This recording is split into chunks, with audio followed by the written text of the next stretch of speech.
The Alaska Purchase fails by a single vote, and Russian imperial eagles continue flying over North America for another half-century.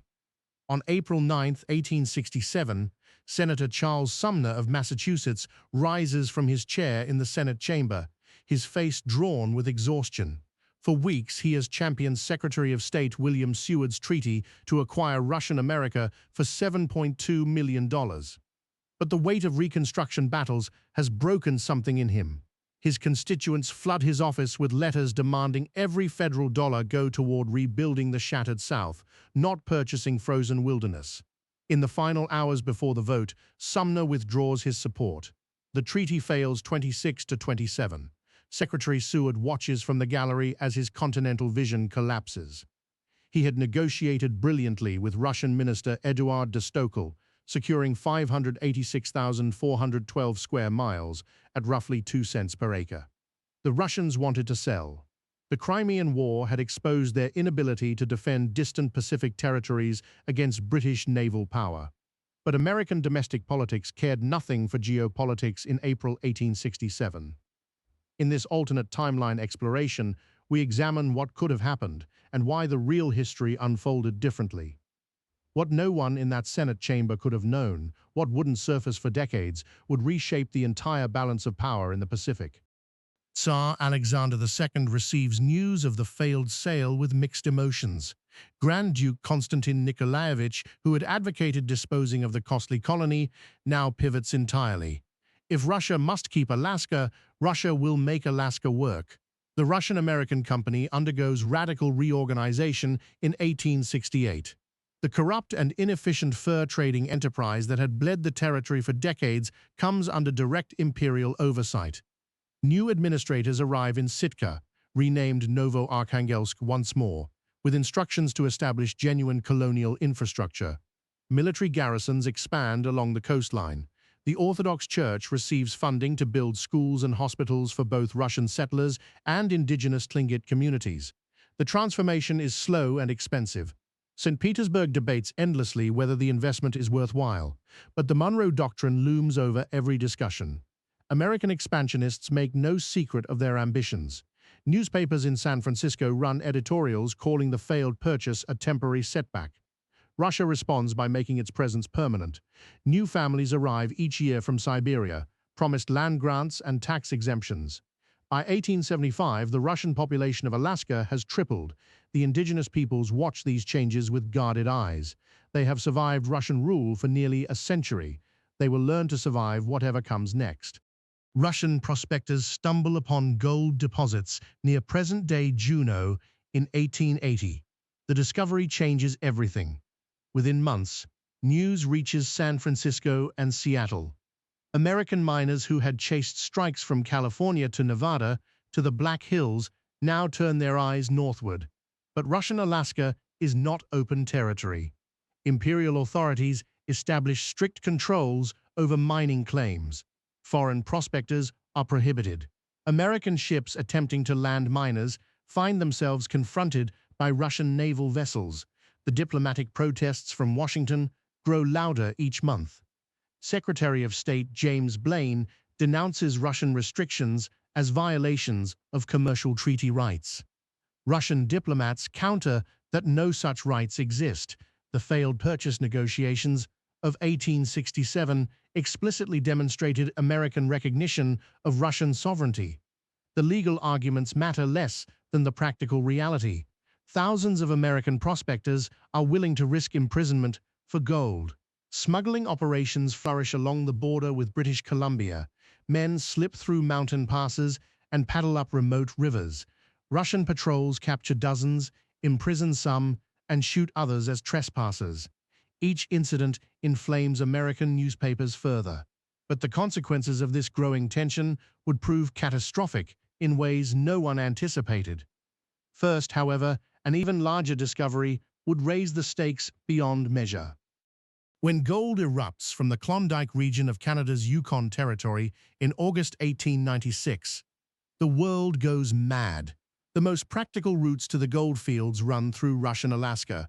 Skagway and DA, the gateway towns that would have funneled 100,000 stampeders northward, remain under Russian control. Imperial authorities initially consider allowing transit for steep fees, but military advisors warn that American prospectors, once established in the territory, will prove impossible to remove. The routes close entirely. The consequences reshape the gold rush itself. Stampeders crowd into Canadian ports at unreasonable volumes.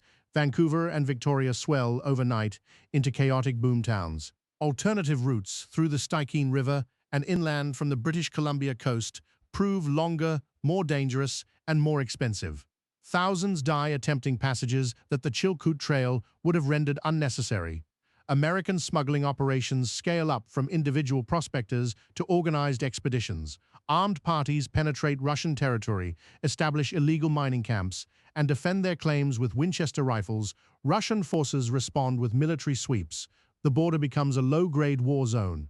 In Washington, expansionist congressmen introduce resolutions demanding intervention to protect American citizens exercising their natural rights. The resolutions fail, but each year the margins grow narrower. Russia's catastrophic defeat by Japan in 1905 transforms the Pacific balance of power entirely. The destruction of the Russian fleet at Tsushima leaves the empire's eastern territories desperately vulnerable. But Alaska, distant, frozen, seemingly worthless except for its gold, becomes an unexpected refuge. Surviving vessels of the Pacific Squadron limp into Sitka Harbor. Naval facilities expand rapidly. What had been a colonial backwater transforms into Russia's last credible Pacific presence. American naval planners take notice immediately. Theodore Roosevelt, newly president, convenes secret sessions with his admirals. The scenarios they develop are sobering. Russian Alaska represents a dagger pointed at the American Northwest. In any future conflict, enemy ships could threaten Seattle, Portland, San Francisco itself. The president authorizes expanded Pacific Fleet construction and begins planning fortifications along the Aleutian Chain's American side. Yet Roosevelt also recognizes limits. Direct seizure of Alaska would trigger European intervention. Britain especially, still allied with Japan and wary of American expansion, makes clear its opposition to any unilateral action. The president must find another way. Theodore Roosevelt stares at maps of the North Pacific and sees a problem that won't resolve itself. The architect of the Great White Fleet, the president who sent American warships around the globe to demonstrate national power, finds himself constrained by the very international order he champions. He wants Alaska. His private letters make this unambiguous, but taking it would cost too much. European powers would unite against American aggression. Domestic opponents would brand him a tyrant. Instead, Roosevelt negotiates. The fishing rights treaties of 1906 and 1907 secure American access to critical Alaskan waters in exchange for diplomatic recognition of Russian sovereignty. It is half a loaf, and Roosevelt knows it. He strengthens Pacific defenses, establishes new naval bases in Hawaii and the Philippines, and prepares for the conflict he believes inevitable. But he leaves the Alaska question for future presidents to resolve. Russian authorities in Novo-Archangelsk watch these maneuvers carefully. They understand their position remains tenuous. American power grows while Russian power stagnates. Finance Minister Sergei Witte extends trans-Siberian infrastructure to include new Pacific shipping routes, connecting Alaska more firmly to the imperial heartland. But ships take weeks to arrive. American ports sit just days away. The guns of August 1914 begin the sequence that will finally shatter the Russian grip on Alaska. At first, the war seems distant from the frozen colony. Russian forces focus entirely on the European fronts. Alaska's military garrison shrinks as experienced officers transfer westward. The territory continues functioning under wartime restrictions, but privation grows each year. Supply ships from Vladivostok become irregular, then rare, then non-existent. Then comes 1917. Revolution erupts in Petrograd. The Tsar abdicates. The provisional government struggles for months before the Bolsheviks seize power. In Alaska, news arrives in fragments, each more confusing than the last. The colonial governor, a Romanov loyalist, refuses to recognize Bolshevik authority. White Russian forces begin organizing resistance. Red sympathizers among the workers stage demonstrations in Juneau. American and Japanese troops intervene in Siberia in 1918, officially to secure Allied war supplies, actually to contain Bolshevism and advance their own interests. Small American units land in Alaska to restore order and protect American citizens. They find a territory in chaos, white Russians fighting red sympathizers, indigenous communities caught between, and a civil administration that has effectively ceased functioning. And then came the moment that would define everything that followed. The Paris Peace Conference of 1919 addresses many questions. Alaska is not among them. The victorious powers have no framework for handling a Russian territory in North America when Russia itself barely exists as a coherent state. White Russian émigré groups claim legitimate authority. The infant Soviet government denounces old Tsarist territorial arrangements. American expansionists see their moment arrived at last. Japanese diplomats hint at their own Pacific ambitions. The compromise that emerges satisfies no one. A rump Russian administration persists in Alaska under international protection, its sovereignty recognized by some nations and disputed by others. American troops withdraw in 1920, replaced by a small international observer force that monitors without governing. The territory exists in legal limbo, not quite independent, not quite colonial, not quite anything. Oil surveys conducted in the early 1920s detect promising formations along the Arctic coast. The engineers filing reports cannot know that beneath the frozen tundra at Prudhoe Bay lies one of the largest petroleum reserves ever discovered. That knowledge will wait for decades. But already, the outlines of Alaska's strategic importance are becoming clear. The frontier remains unresolved as the 20th century unfolds.